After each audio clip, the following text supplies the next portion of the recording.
what we've started to do, and that's something we only looked in like half a year ago, was 3D object detection from monocular single RGB images. No LiDAR, no radar, no temporal information, nothing else. Really just a single RGB image. So the goal is you take that image, and what you want to do is you want to basically provide a 3D bounding box for that image. Okay, it's not entirely true. We also have the calibration of that image, so we know the camera intrinsics, because otherwise it's almost impossible. What we've done is, with my team, is we've been working on a paper that we called Disentangling Monocular 3D Object Detection. It's available in arXiv now. And we have been setting a new state of the art in monocular 3D object detection.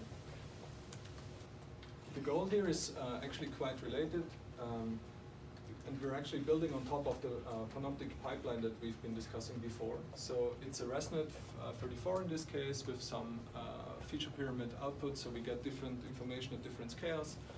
And the structure of the network itself is that we have a 2D object detector, and based on the information that this 2D object detector generates for us, we're leveraging this into a 3D representation.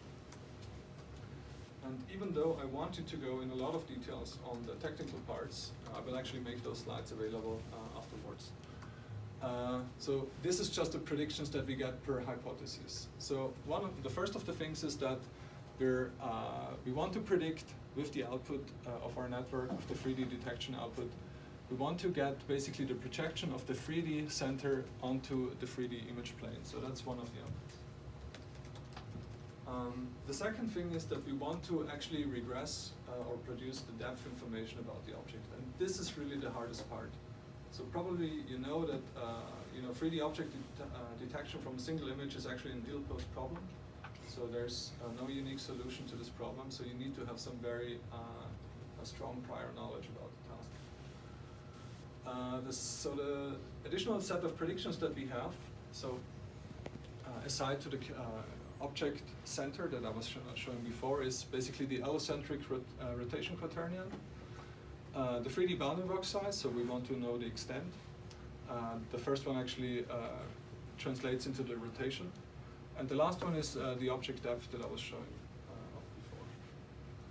And instead of going into this wonderful plot that you can also see on our arXiv website, on our website and on arXiv, I will just briefly mention that basically all of the things that I was, for the outputs that I was mentioning before, are encoded here in this kind of vector here.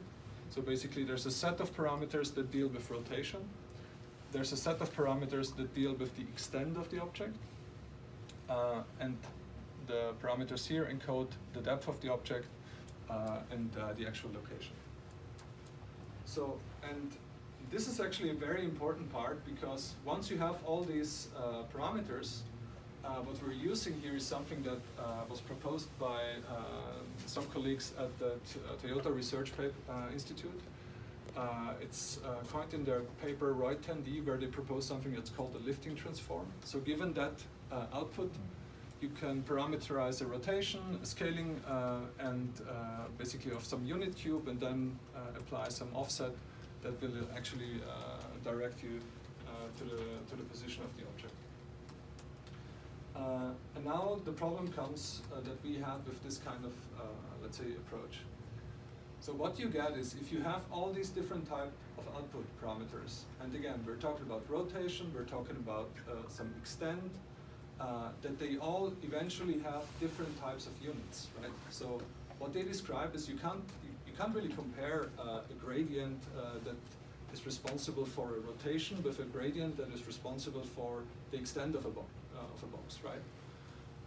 But what happens if you actually just add them up in a very, let's say, a vanilla way, is that you can't really favor one set of parameters over the others, and therefore you will end up with something that looks very artificial during the training process, because it has to sort of, the optimization needs to juggle with these different types of parameters at the same time, and will just try to find its way out of it, but never really try to respect some kind of plausible information or solution.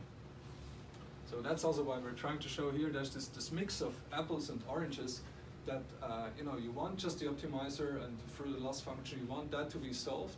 But in the end, this is a very, very difficult thing, and it's an unnecessary thing because we know that they're not playing in the same unit, right? We're trying to be even more illustrative here by that guy that tries to, you know, drive this monocycle and juggle and you know, somehow keep his head up and alive.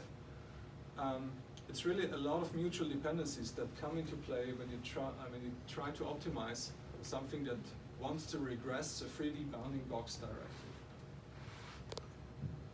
So our proposed solution to this is something that's super simple. So whenever you have this kind of problem, that you have different types of units that you want to mix in a single loss, because the loss itself makes sense, right? So if you look at this if you look at this loss, what it basically means is you have 8 corners for 3D bounding box, and you want those corners, the ones that you predict versus the ones that you have in ground truth, you want them to be as close together as possible.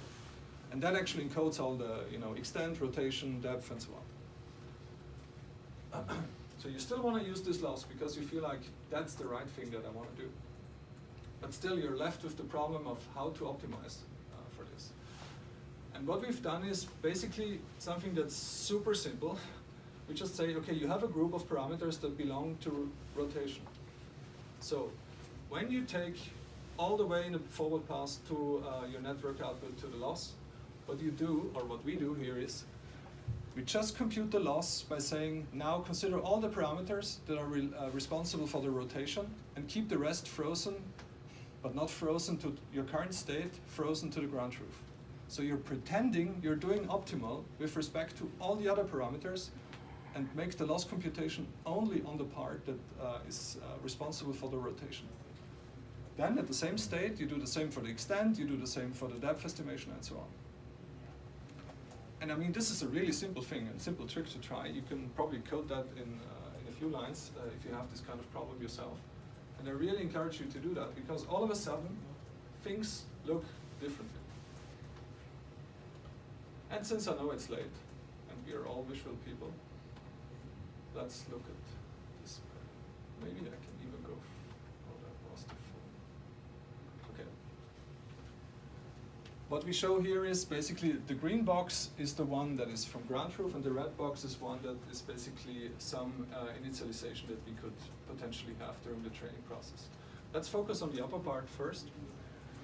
What you see here is during the training, what the network tries to learn. So it will try to adjust that initial bounding box into something that fits better in terms of the rotation, in terms of the extent and the depth. So it will just try to optimize everything that we said before, so such that in the end all those 8 corners align.